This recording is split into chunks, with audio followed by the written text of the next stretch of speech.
Hello, my name is Pablo, Miguel, and I'm going to talk about magic and witchcraft during the Inquisition period. So what is magic?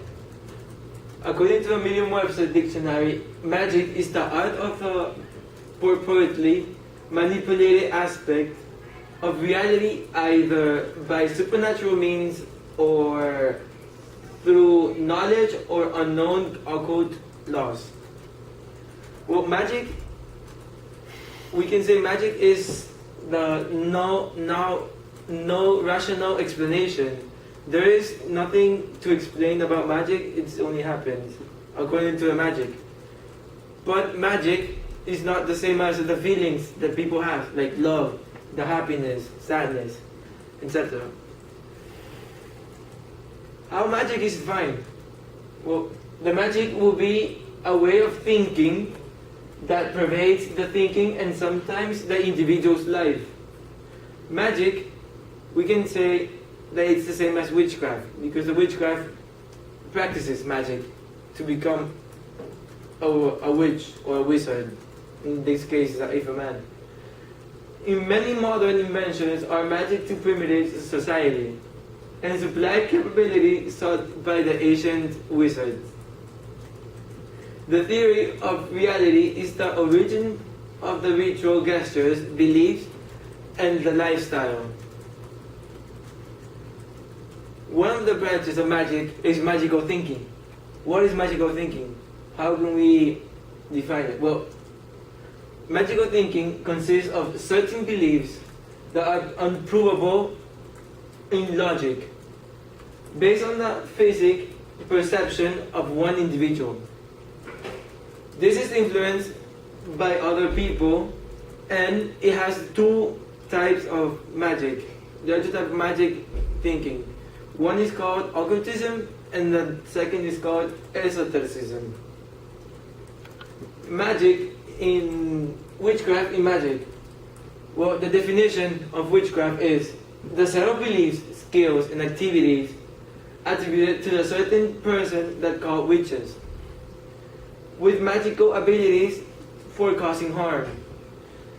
In the 20th century, there was two cultures that were categorized. There was the non-pagan cult and the occult religion. In addition, there are two types of magic: the black magic and the white magic. The black magic is used to perform evil acts or convoke malicious powers to use of revenge onto someone else. This magic consists of doing spells, charms, voodoo, high magic, witchcraft, and the conjunction of spirits for evil purposes. Also, you can revenge on somebody by doing this black magic. But there's another one, white magic. White magic is the magic that is practiced for charitable purposes. This magic is very innocent magic that comes from, let's say, from God, or it's magic that is used by angels, that it makes magic good.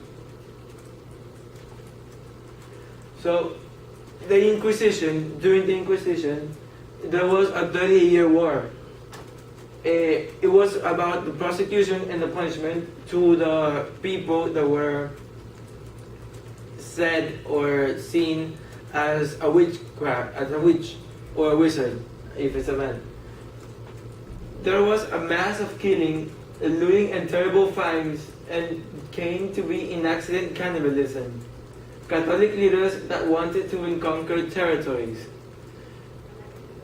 Over 1,000 men, women, and children were accused and executed only because they thought they were dancing strangely, and they were said they are witch or they are wizard, so they were tortured. Some of the methods of the tortures were flagellation, cord, and rope. Well, flagellations consist of the prisoner is stripped to the waist, leaving his torso bare. Once done, the executor beat an open area until the defendant confesses. As you can see in the picture, here is the rope, and here is the guy, the prisoner, in the tied to, and he's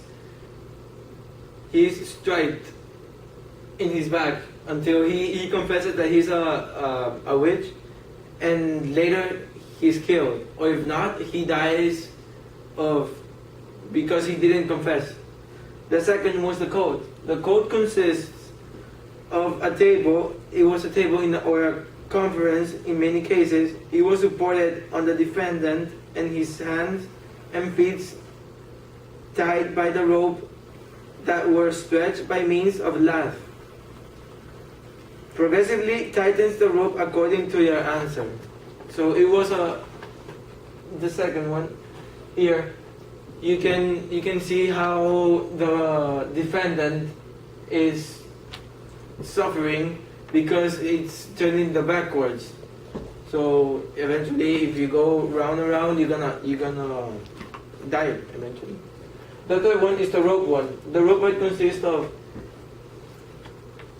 a pulley that it's hanging by the ceiling inside the torture chamber. Then caught the prisoner and tied his hand behind his back with the rope.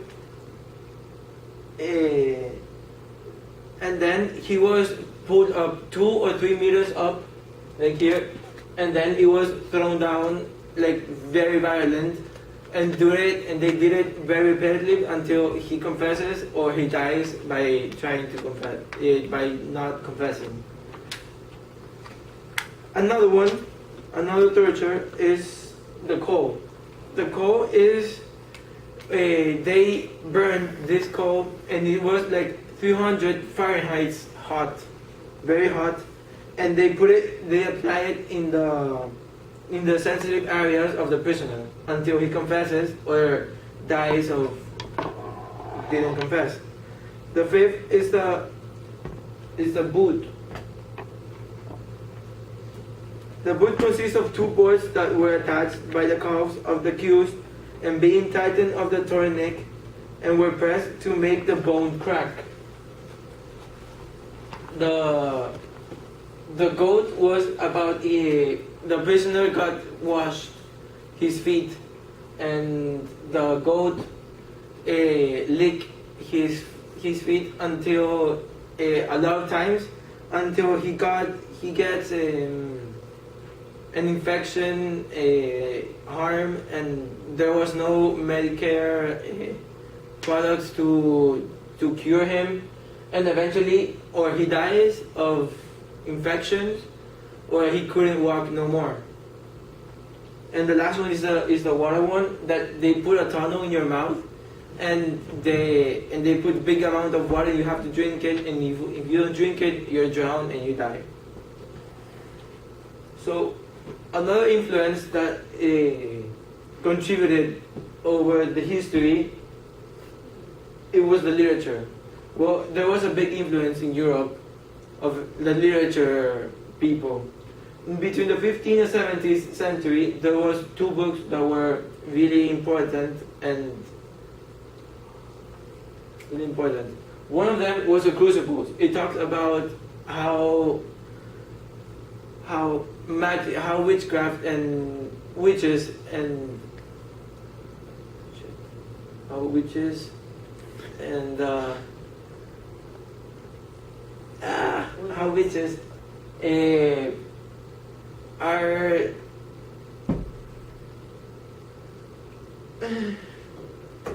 how witches